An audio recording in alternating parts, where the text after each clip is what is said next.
It had been over a year since my wife began her affair with Howard Patinkin. I had no idea why I let it go on for so long. Maybe it was because I was comfortable. After finding out what was happening, I just didn't care anymore. I simply, patiently waited for the day she would hand me the divorce papers. I hadn't done anything to prepare, other than getting into the right mindset. I had accepted the fact that she would get half of everything we had accumulated together. She could keep the house and the furniture. The appraised value was less than the mortgage. We had just enough money saved to cover 4 years of college for our daughter Jenny.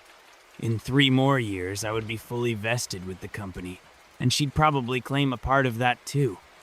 Marcia had been fairly discreet about the affair. The biggest problem was that Patinkin worked at the same company as I did. He was in a different department and at a higher pay grade. At least he was single and fairly attractive. What I didn't like was his arrogant attitude.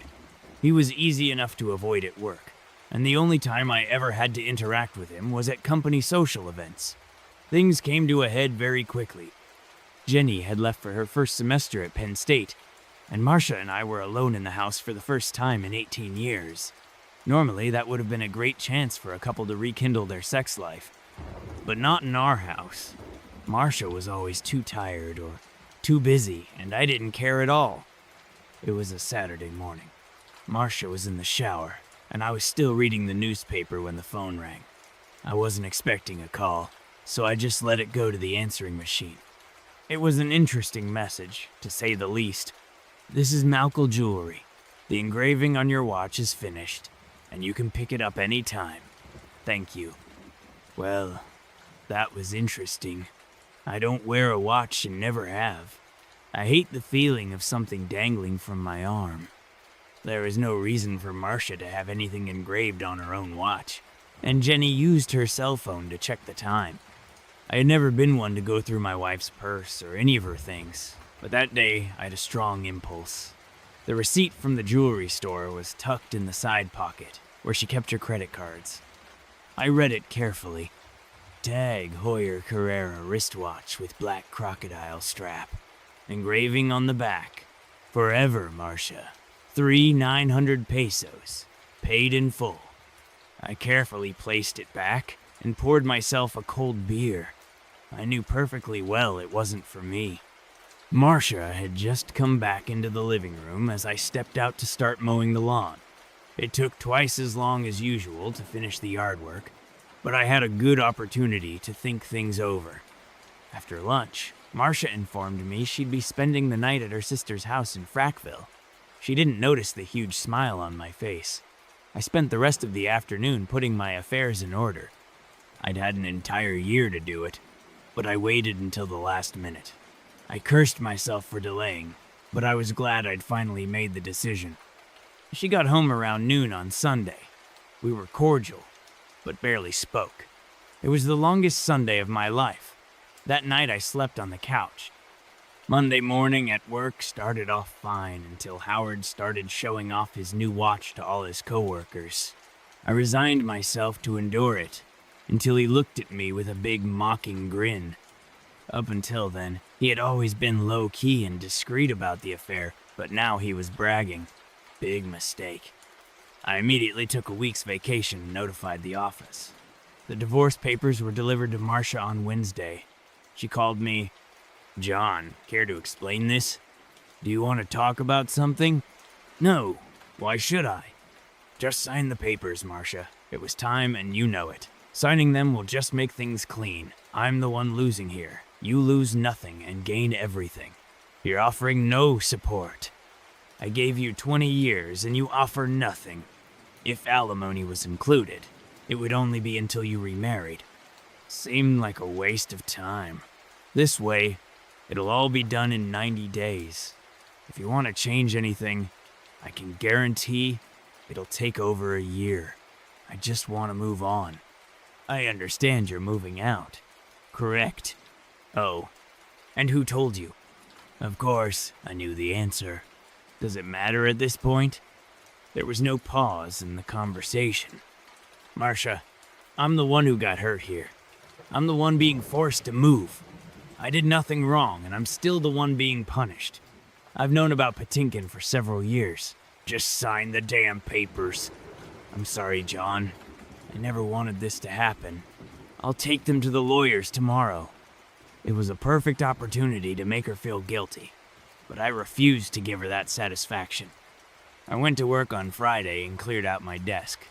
No one expected me to show up, and several people voiced their frustration that they couldn't organize a proper send-off. I wasn't in the mood for parties. It took me less than an hour to close out my departure process. Before leaving, I called Jenny and explained the situation as best I could. How do you tell your daughter you're leaving her mother without offering a solid reason? She asked once and then dropped it, as if she already had some idea what was going on.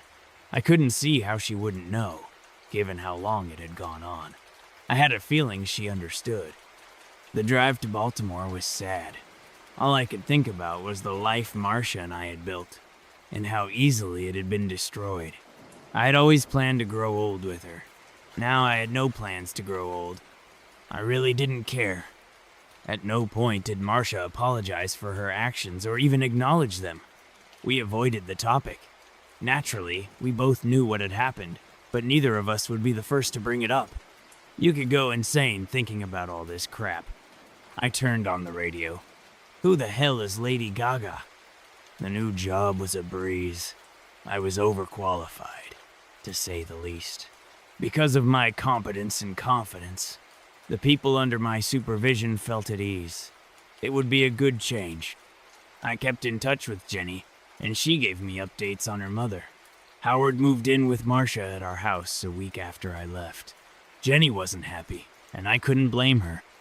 Marcia had signed and accepted all the divorce terms. She didn't even hire her own lawyer. Everything was in order, and now I just had to wait. 3 weeks before the divorce was finalized, I booked a 10-day Caribbean cruise. I hated cruises, but this one felt necessary. The weekend before I left, I met up with some old friends from my hometown in Atlantic City. I treated them, served them, and entertained them. It was good to have old friends. It was 10 long days at sea. I couldn't decide what I hated more, the food or the other passengers. At times, I could swear I was being stalked by at least 3 single women, or so I thought. I took full advantage of all the port stops to break the monotony. When I finally returned home, some visitors were waiting for me. They were Baltimore detectives, but they were there at the request of the Pennsylvania State Police. Howard Patinkin's body had been found at a rest area along the Pennsylvania Turnpike. He'd been struck with what appeared to be a baseball bat and died on the way to a local hospital. His wallet and watch had been stolen, so the initial assumption was that it had been a robbery gone wrong. When the investigators discovered the connection between Paddington and Marsh, I became the prime suspect. The local police took less than 30 minutes to verify that I had, in fact, been on a cruise for the last 10 days. The Pennsylvania State Police didn't feel it was necessary to pursue the matter any further. There were at least a dozen messages on my phone. Jenny had told her mother about my cruise plans, but Marcia insisted on trying to reach me. Marcia knew I hated cruises. One of the calls was from Jenny, so I called her back. "Jenny, I just got back from my cruise. What the hell happened?" "It's a mystery. Mom is devastated. Howard didn't come home one day after work, and that night he was found on the highway near Downingtown. He had been beaten and died before they could get him to the hospital." "When did this happen?" "Last Thursday." "Well, I was in Cancun last Thursday, so it wasn't me. Mom swears you had something to do with it, but there's no proof to back it up. I just spent quite a bit of time with the local police here, and they seemed satisfied with my story." "Then why is your mother trying to reach you?" "She's completely lost. She doesn't have you anymore, and now she's lost Howard. She said something about trying to stop the divorce." "Can she do that?" "Not without my consent. If she had waited just a few more days, she wouldn't be in this situation." The following week was full of phone calls from Marche and a lawyer named Winst. I ignored them all. 2 days before the divorce was final, a certified letter arrived requiring my signature. My secretary managed to delay the delivery long enough for me to slip out of the building. I spent the next 3 days in Atlantic City before heading home. I called my lawyer. He congratulated me on successfully avoiding March's attempts to halt the divorce, and then asked for another 10-0 to cover expenses. After a few awkward moments, he started laughing.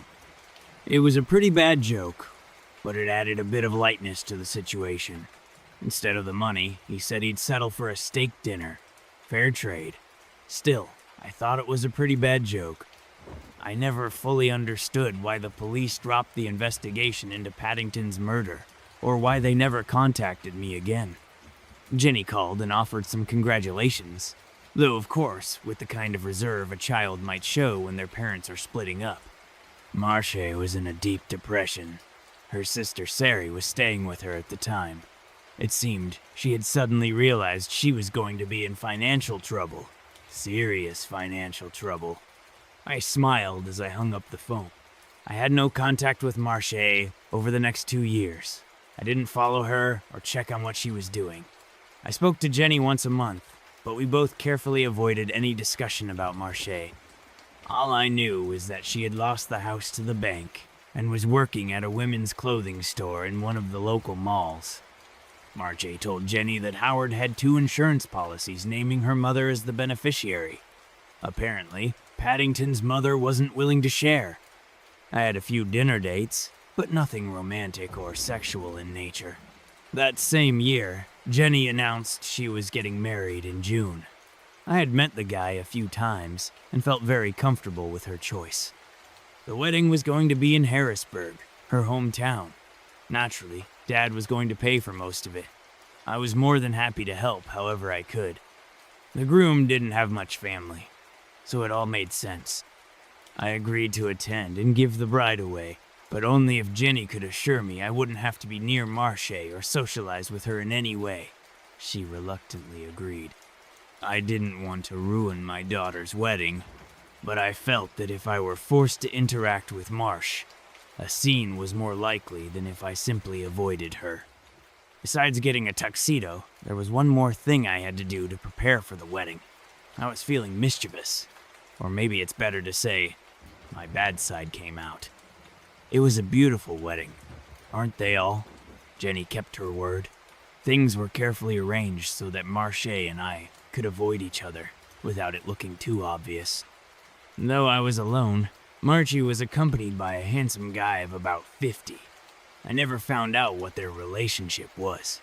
He could have been a coworker, a neighbor, or her new boyfriend. I didn't really care. At the reception, Marcia and her companion were seated at the far left end of the head table, and I was at the far right. I waited patiently until it was time for the father of the bride to give a toast. When I stood up to speak, I crossed my fingers. It was a silly joke, but I still wanted it to land the way I'd planned. I'm right-handed, but that day I held the glass in my left hand. The words coming out of my mouth didn't matter, but my gesture to the room did. When I raised my left arm, the sleeve of my tuxedo slid back, revealing a beautiful tower wristwatch with a black alligator strap. I held my arm up a bit longer than normal so that everyone in the room could see the exquisite timepiece. A sudden gasp from the far end of the table let me know that my mission was accomplished. I spoke a little longer than usual, just to rub it in a bit more. When I sat down, I had a huge smile on my face. Marche had seen the watch and recognized it. All the planning had paid off. A few minutes later, I saw my ex-wife and her companion leave the room. She was upset, but I couldn't tell if she was crying or not. I stayed for about another hour, playing the role of the diligent father, and then quietly made my way back to my hotel room. I slept restlessly that night.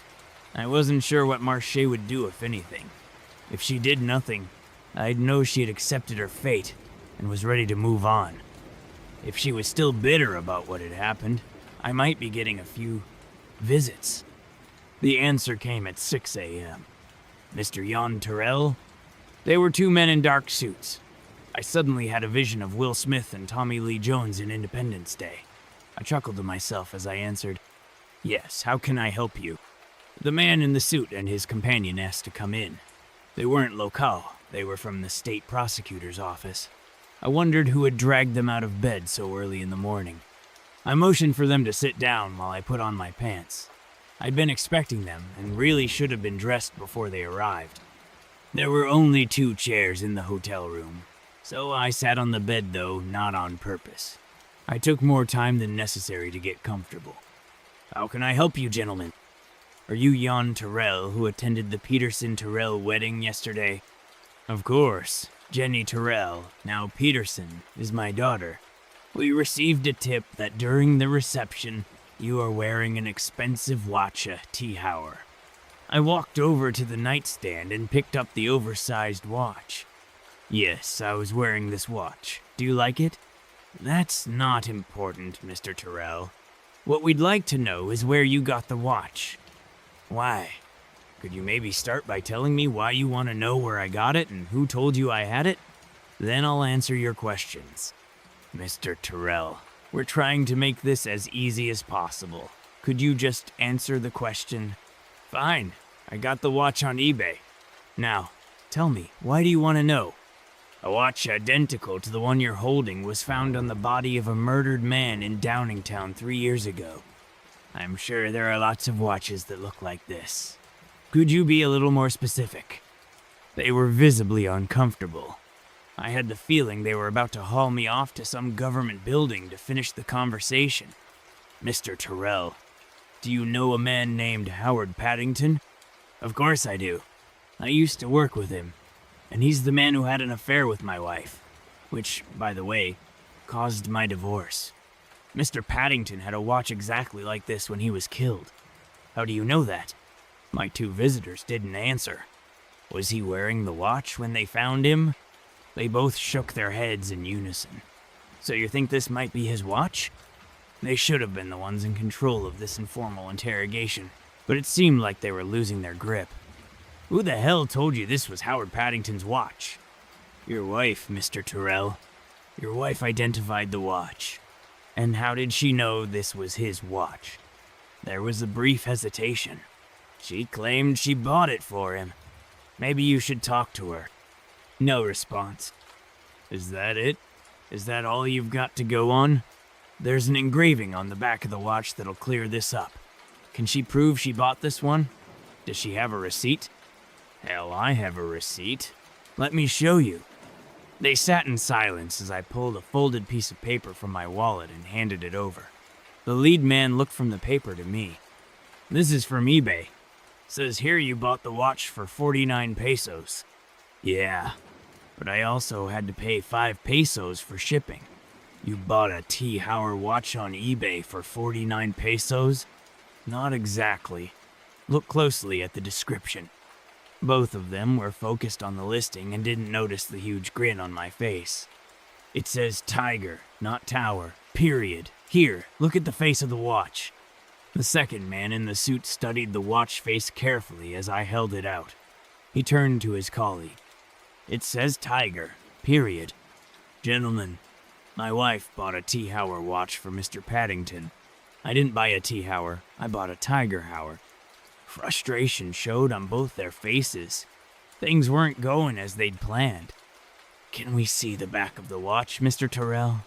We'd like to verify the engraving. Sure. Do you mind?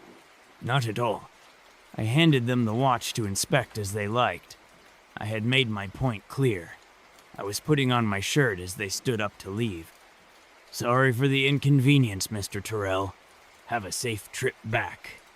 I closed the door behind them and looked at the watch. I was glad I had spent the extra 20 pesos to have the back engraved. I turned it over and laughed when I read the inscription in old-style English. It shall doth come and die. It would have been just as easy for them to check the serial number, but nowhere near as fun.